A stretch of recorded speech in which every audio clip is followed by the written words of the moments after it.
Welcome back everyone. नमस्ते सभी को। आज घटस्थ योगा श्रृंखला महर्षि घिरंड में हम योनि मुद्रा के बारे में जानने के प्रयास को जारी रखेंगे। कल हमने जाना था कि कैसे जब एकांत अर्थात शांति और स्थिरता आ जाती है तब चेतना की जागृति हो जाती है और किसी भी प्रकार का विक्षेप कोलाहल नहीं होता। आंतरिक एकाग्रता और तन्मयता अनुभव होती है। बतलाया गया है कि ध्यान की अवस्था में जब भीतर में सभी प्रकार के द्वैत अनुभव समाप्त हो जाते हैं तब निज स्वरूप में स्थित होकर एकांत का अनुभव होता है। इस एकांत में सहस्त्रार चक्र में शिव और शक्ति के संयोग का ख्याल करना है और दोनों के संयोग को दृष्टा बनकर नहीं देखना है कि मैं साधक हूँ और बैठकर यह कल्पना कर रहा हूँ कि शिव और शक्ति का संयोग सहस्त्रार में हो रहा है, वरन अपने आप को भी उसमें लीन कर देना है। यह ध्यान की सर्वोच्च अवस्था है। अपने आप को उसमें लीन किस प्रकार किया जाता है? अहम ब्रह्मास्मि, मैं ब्रह्मा हूँ।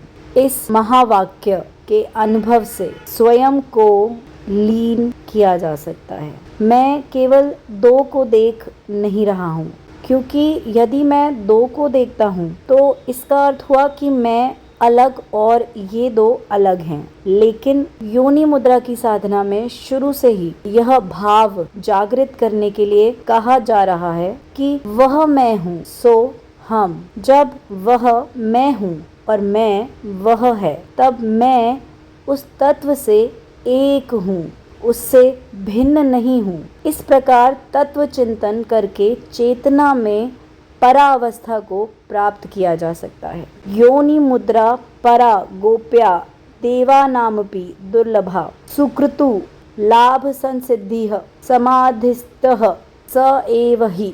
अर्थात योनि मुद्रा का अभ्यास परम गोपनीय है, देवताओं के लिए भी दुर्लभ है। जो व्यक्ति इसका नियमित अभ्यास करते हैं वे समाधि की अवस्था को प्राप्त करते हैं। वास्तव में देखा जाए तो यह समाधि की ही एक अवस्था का वर्णन है, क्योंकि सामान्य रूप से अब इसके दो पक्ष सामने आते हैं। यदि सामान्य वातावरण में व्यक्ति षण्मुखी मुद्रा का अभ्यास करे तो उसको क्या अनुभव होगा? तो पहला अनुभव होगा प्रत्याहार की स्थिति का, क्योंकि यहाँ पर चेतना का इंद्रियों से संबंध विच्छेद हो रहा है।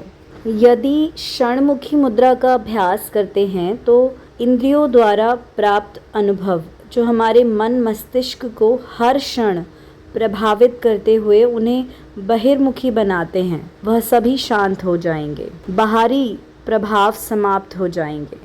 प्रत्याहार की स्थिति प्राप्त होगी जिसमें मन अंतर्मुखी होगा, चेतना अंतर्मुखी होगी और आंतरिक इंद्रियां जागृत होंगी।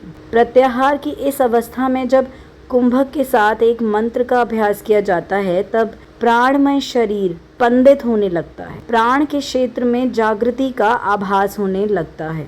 भले ही श्वास लेने और छोड़ने की क्रिया में थोड़े कष्ट का अनुभव हो। यहाँ तक सुनने के लिए धन्यवाद। अब कल जारी रखेंगे।